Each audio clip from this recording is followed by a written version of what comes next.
The Snowy Day by Ezra Jack Kitts. Ezra Jack Kitts is the person who wrote this story about Peter playing in the snow outside.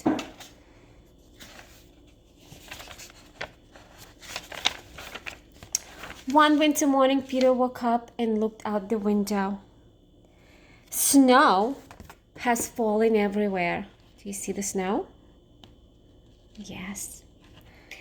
And covered everything as far as he could see.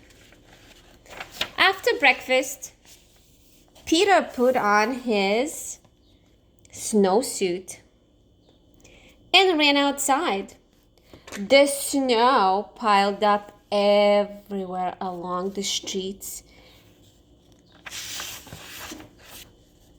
Crunch, crunch, crunch. His feet sank into the snow. He walked with his toes pointing out like this. He walked with his toes pointing in like that.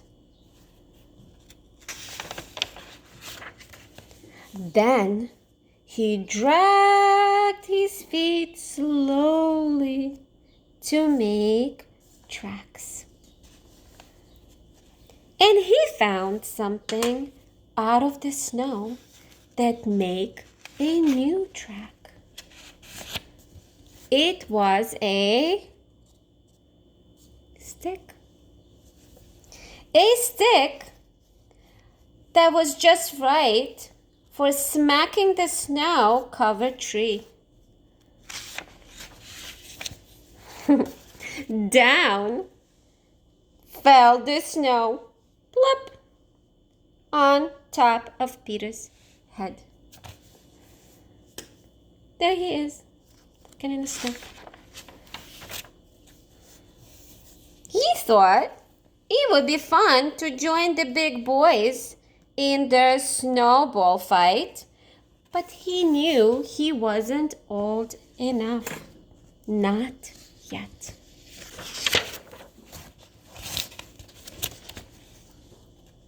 So he made a smiling snowman. See how happy he is? And he made snow angels.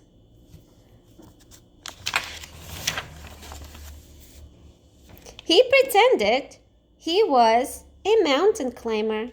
He climbed up and slid all the way down.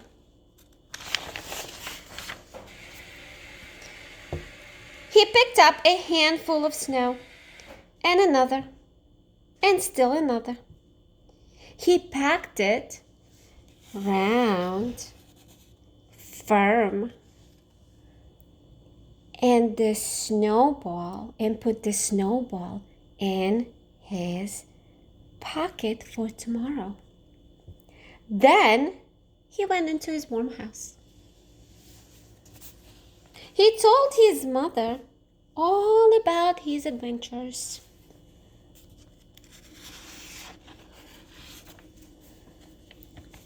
And he thought and thought and thought about them. I wonder what he's thinking about. Do you think he thinks about the snow? I don't know. We'll see. Before he got into bed, he looked inside his pocket. But his pocket was empty. The snowball was not there. He felt very sad. What do you think happened to his snowball? I don't know, maybe. Let's wait and see. While he slept, he dreamt that the sun had melted all the snow away. But when he woke up, his dream was gone. The snow was still everywhere. Look, the snowflakes. Look at the window. It's covered in snow. New snow was falling. After breakfast, he called on his friend, and they went out together in the deep, deep snow. The end. So I asked you, what do you think happened to the snowball that he put in his pocket? And some of you probably said that it was gone because it melted. So here it is. Look at our ball of ice over here. And what happened to it? Look at all that water. And look how much smaller it is now. And it's still dripping because it's doing what? Melting, correct. So give yourself 2 thumbs up for guessing the end of our experiment. Now, dear parents, you can do the same at home.